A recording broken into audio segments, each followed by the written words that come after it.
안녕하세요, 서학개미 동지 여러분. 오늘 정말 뜨거운 기업 하나를 제대로 파헤쳐 보려고 하는데요. 바로 티커 CUDE 코어 마이닝입니다. 최근 많은 분들의 관심이 쏠리고 있죠. 지금부터 한번 깊게 들어가 보겠습니다. 자, 이 숫자 먼저 보시죠. 플러스 229%.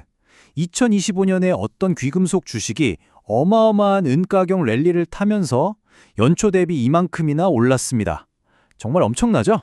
네, 바로 이 폭발적인 성장의 주인공이 오늘의 주제, 코어 마이닝입니다. 과연 이 회사가 어떻게 이런 성과를 낼 수 있었는지, 그리고 앞으로는 또 어떤 그림을 그리고 있는지 오늘 하나부터 열까지 탈탈 털어보겠습니다. 오늘 분석은 크게 5파트로 나눠서 진행해 볼게요. 먼저 왜 이 회사가 에너리 랠리의 최대 수혜주로 꼽히는지, 그리고 코어 마이닝이라는 회사의 기본적인 프로필을 살펴볼 거고요. 그 다음엔 2025년의 놀라운 실적을 숫자로 직접 확인하고 회사의 운명을 바꾼 M&A, 마지막으로 월가의 시선과 우리가 주의해야 할 리스크까지 짚어보겠습니다. 자, 그럼 첫 번째 순서입니다. 코어 마이닝이 2025년에 왜 그렇게 날아오를 수 있었는지 그 배경부터 한번 살펴보죠. 2025년은 그야말로 귀금속의 해였습니다. 금값이 온스당 4,300달러를 그냥 뚫어버렸고 은은 무려 133.5%나 폭등했어요. 시장 전체가 뜨거웠지만 특히 코어 마이닝처럼 은 매출 비중이 높은 기업들에게는 정말 엄청난 기회였던 거죠. 그럼 이 거대한 파도의 정점에서 서핑을 즐긴 코어 마이닝, 도대체 어떤 회사일까요? 이 회사의 속사를 한번 들여다보겠습니다. 코어 마이닝은 1928년에 설립된 역사가 아주 깊은 미국 회사입니다. 본사는 시카고에 있고요. 이름에서 알 수 있듯이 금과 은 같은 귀금속을 캐는 게 주력 사업인데 이 회사의 전략이 아주 명확해요. 싸게 생산해서 자산을 최적화하는 것, 그리고 가장 큰 낭점은 정체적으로 불안한 나라 대신 미국이나 캐나다처럼 안정적인 지역에 집중한다는 겁니다. 자, 여기서 진짜 중요한 포인트가 나옵니다. 바로 매출 구성인데요. 약 60%가 은에서 나와요. 이게 뭘 의미하냐면 은 가격이 조금만 올라도 회사 실적이 엄청나게 좋아진다는 뜻입니다. 한마디로 은 가격에 대한 레버리지가 엄청난 거죠. 2025년의 대박 실적, 바로 여기서부터 시작된 겁니다. 그리고 이게 바로 코어 마이닝의 또 다른 비밀병기입니다. 전체 자산의 70%가 미국, 캐나다, 멕시코, 즉 북미에 몰려 있어요. 이게 왜 중요하냐면 다른 광산 회사들이 저 멀리 아프리카나 남미에서 정치적인 문제로 골머리를 앓을 때 코어 마이닝은 상대적으로 아주 편안하게 사업을 할 수 있다는 거죠. 리스크 관리가 정말 잘 되고 있는 겁니다.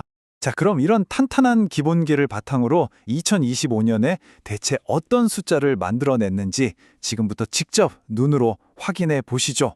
정말 기록적인 한 해였습니다. 2025년은 그야말로 성공의 연속이었습니다. 1분기에 순조롭게 출범해서 비용 관리에 성공하더니 2분기에는 잉여 현금 흐름이 흑자로 돌아섰어요. 그리고 3분기에는 그야말로 모든 부문에서 역대급 실적을 터뜨렸고 연말에는 회사의 판도를 완전히 바꿔버릴 M&A 딜까지 발표했죠. 3분기 매출부터 한번 보세요. 무려 5억 5,500만 달러. 이게 어느 정도냐면 작년 같은 기간보다 77%나 늘어난 수치입니다. 정말 입이 떡 벌어지죠? 근데 단순히 매출만 늘어난 게 아닙니다. 더 중요한 건 바로 이거, 잉여 현금 흐름인데요. 같은 분기에 1억 8,900만 달러라는 어마어마한 현금을 벌어들였습니다. 회사가 얼마나 장사를 잘하고 효율적으로 운영되는지를 보여주는 가장 확실한 증거죠. 그리고 그 결과 최종적으로 손에 쥔 순이익이 2억 6,700만 달러에 달했습니다. 귀금속 가격이 좋을 때 이 회사가 돈을 얼마나 잘 버는지 제대로 보여준 거죠. 아니, 어떻게 이렇게 실적이 좋을 수 있었을까요? 그 비결은 바로 이 총 유지 비용, 영어로는 AISC라고 부르는 것에 있습니다. 쉽게 말해 금이나 은 1온스를 캐는 데 들어가는 모든 비용을 합친 건데요. 당연히 이 비용이 낮을수록 회사에 남는 돈이 많아지겠죠. 코어 마이닝은 이 비용 관리를 정말 기가 막히게 잘해서 원자재 가격 상승의 혜택을 고스란히 이익으로 연결시킬 수 있었던 겁니다. 하지만 2025년의 진짜 하이라이트는 단순히 실적 발표가 아니었습니다.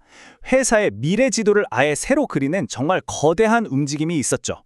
바로 11월 3일 코어 마이닝이 뉴골드라는 회사를 무려 70억 달러에 인수한다고 발표한 겁니다.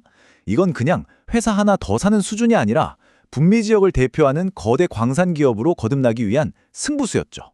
이번 인수가 또 흥미로웠던 점은 현금을 하나도 쓰지 않고 전부 주식으로만 진행했다는 겁니다. 이걸 주식 전량 교환 방식이라고 하는데요. 당시 주가가 엄청나게 올라 있었잖아요. 그 높아진 주가를 마치 현금처럼 활용해서 회사를 사들인 아주 영리한 전략이었습니다. 이 표를 보면 이번 M&A가 얼마나 큰 변화를 가져오는지 한눈에 알 수 있습니다. 당장 2026년 생산 목표부터 엄청나게 늘어나고요. 목표 EBITDA, 그러니까 세금이나 이자 같은 걸 떼기 전 영업이익이 무려 30억 달러입니다. 이제는 그냥 웬만한 광산 회사가 아니라 북미 시장의 탑티어 플레이어가 되겠다는 선언인 셈이죠. 자, 이렇게 회사가 완전히 다른 레벨로 변신을 꾀하고 있는데 과연 월스트리트 전문가들은 이걸 어떻게 보고 있을까요? 그리고 우리 투자자들이 반드시 알아야 할 리스크는 또 무엇이 있을지 마지막으로 점검해 보겠습니다. 주가 차트를 보면요.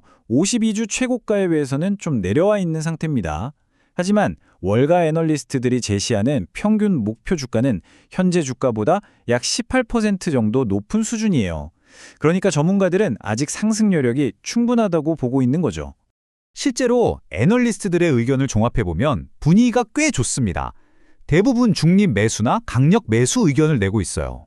특히 뉴골드 인수를 통해서 회사의 덩치가 커지고 시너지가 날 거라는 점을 아주 긍정적으로 평가하고 있습니다.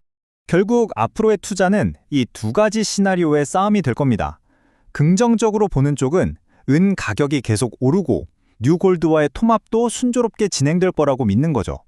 전기차나 태양광처럼 산업용 을 수요가 탄탄하다는 점도 긍정적인 요인이고요. 반대로 걱정하는 쪽은 이렇게 큰 M&A는 항상 통합 과정에서 문제가 생길 수 있다는 점, 그리고 만약 귀금속 가격이 갑자기 꺾이면 어떻게 할 거냐는 점을 지적하고 있습니다. 결국 우리에게 남는 질문은 이겁니다. 코어 마이닝은 이 거대한 M&A와 원자재 랠리를 발판 삼아 한 단계 더 도약하는 위대한 기업이 될까요? 아니면 너무 큰 욕심을 부리다 오히려 리스크의 늪에 빠지게 될까요? 오늘 저희의 심층 분석이 여러분 각자의 투자 판단을 내리시는데 조금이나마 도움이 되었으면 좋겠습니다. 앞으로 코어 마이닝의 통합 과정이나 다음 분기 실적이 궁금하시다면 또 분석을 원하시는 다른 기업이 있다면 언제든 댓글로 남겨주세요. 저희가 더 깊이 파고들어 보겠습니다.